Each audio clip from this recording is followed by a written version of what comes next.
ନୂଆପଡ଼ା ଜିଲ୍ଲା ସିନାପଲ୍ଲୀ ଥାନା ପରିସରରେ ସିନାପଲ୍ଲୀ ଥାନା ତରଫରୁ ଆନ୍ତର୍ଜାତିକ ମହିଳା ଦିବସ ପାଳିତ ହୋଇଛି।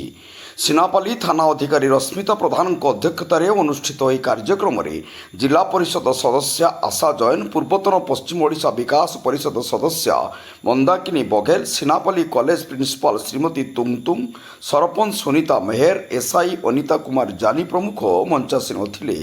ଅତିଥି ସ୍ୱାଗତ, ପରିଚୟ ପ୍ରଦାନ ତଥା ସଭା ପରିଚାଳନା ଅଞ୍ଜନା ଅହିର କରିଥିଲେ।